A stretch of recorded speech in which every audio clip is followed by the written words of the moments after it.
Good morning दोस्तों। आज है संडे की आलसी सुबह। सो के उठे हैं देर से, लेकिन फिर भी नाश्ता वाश्ता तो बनाना ही पड़ेगा।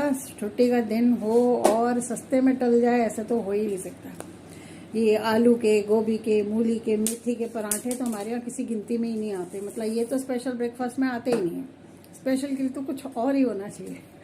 तो समझ में नहीं आ रहा था क्या बनाऊं। तो आज हम जा रहे हैं पकौड़े बनाने, क्योंकि हमारे पास बहुत सारी सब्जियां रखी हुई हैं। पकौड़े में भी ये नहीं है कि आप सिर्फ आलू प्याज के बना दो, कोई पकौड़े बनाया है खाली आलू प्याज और तो कुछ है ही नहीं। तो जी आज मेरे पास बहुत सारी सब्जियां हैं। आलू है, प्याज है, बैंगन है, गोभी है, पत्ता गोभी है, और जी क्या कहते हैं उसको, टमाटर है, पनीर है। तो मैंने बोला चलो आज पकौड़े ही बना लेते हैं। तो पकौड़े बनाने के लिए छोटी छोटी टिप्स एंड ट्रिक्स जो मैं यूज़ करती हूँ वो मैं आपके साथ भी शेयर करूँगी। तो चलिए देखते हैं, बनाते हैं पकौड़े। तो देखिए जी, पकौड़े बनाने के लिए मैंने सारी सब्जियां ले ली हैं और इनको मैं गोल गोल स्लाइसेस में ही, जैसे कई लोग लंबा काट के बनाते हैं, मैं नहीं बनाती हूँ। मैं इन्हें प्याज को गोल काटती हूँ, बैंगन को ऐसे लंबाई में काट लेती हूँ। वैसे तो मैं भरते वाले बैंगन के बनाती हूँ पकौड़े। मोनिका को मालूम नहीं था, उसने छोटे वाले ले लिए, तो इनका ही मैं सोच रही हूँ लंबाई में इनको काट लूँ तो थोड़े से बड़े पीस निकल ही आएंगे। तो इन सब्जियों को काट के रख लूँगी मैं सबको, और उसके बाद बनाऊँगी पकौड़े। तो ये मैंने प्याज को काट लिया है गोल गोल, और ऐसे ही मैं काट लूँगी टमाटर के स्लाइसेस।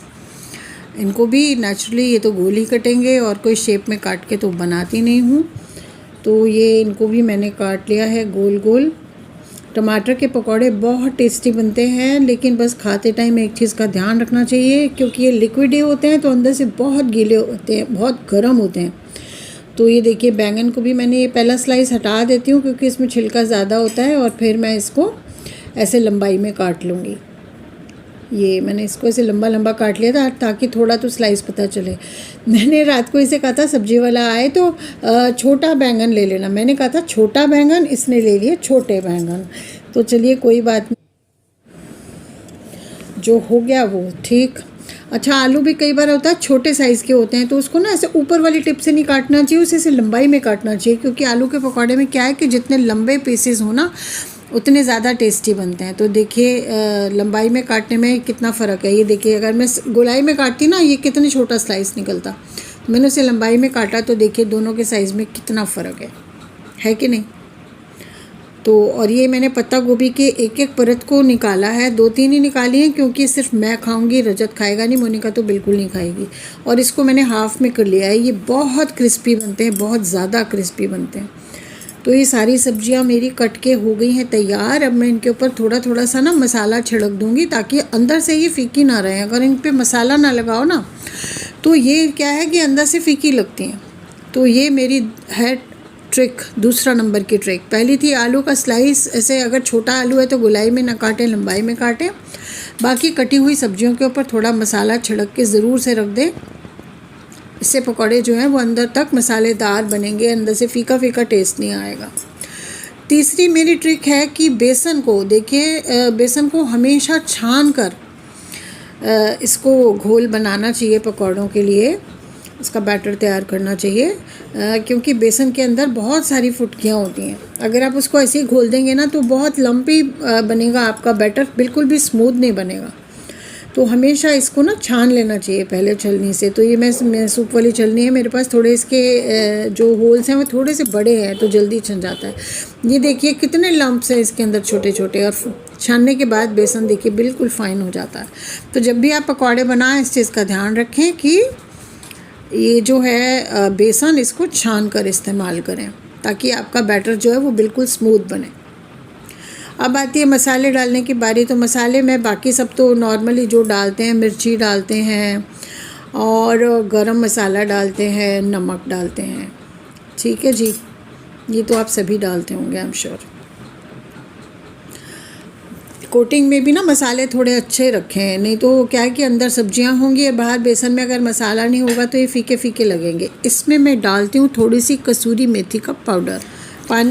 कसूरी मेथी के पानी में मैंने सुखा डाल कर रखा ना मैं ग्राइंडर में चला के मैंने इसमें पाउडर बना के रख लेती हूँ, ताकि जब भी किसी चीज़ में डालती हूँ उसके पत्ते मुंह में ना आए। ये भी एक ट्रिक ही है। क्या और होता ये है, लहसुन है थोड़ा सा पकौड़े जो पिसा, है वो बहुत क्रिस्पी बनते हैं और आपके पकौड़े जो है ना वो तेल नहीं पीते बिल्कुल भी। कई बार होता है कि पकौड़ों के अंदर ना तेल भर जाता है, तो अगर आप इसमें ही आप तेल थोड़ा सा डाल लेंगे ना सरसों का, या कोई भी रिफाइंड भी डाल सकते हैं, तो आपके पकौड़े कभी भी तेल नहीं पिएंगे, है ना। अगर आप लहसुन नहीं खाते हैं तो आप लहसुन अवॉइड कर सकते हैं।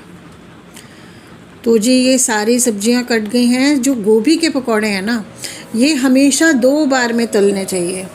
कई बार मैंने लोगों को देखा है गोभी को छोटा छोटा काट के और एक ही बार में बना लेते हैं। उससे क्या है, आपका टाइम तो बच जाता है लेकिन पकौड़े क्रिस्पी नहीं बनते।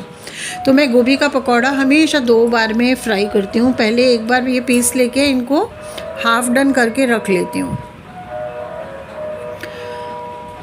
उसके बाद फिर ये देखिए हाफ डन हो जाते हैं ना, कुछ ज़्यादा लाल नहीं करना होता इस स्टेज पर, बिल्कुल हल्के हल्के से तल के और इनको मैं निकाल करके रख लेती हूँ।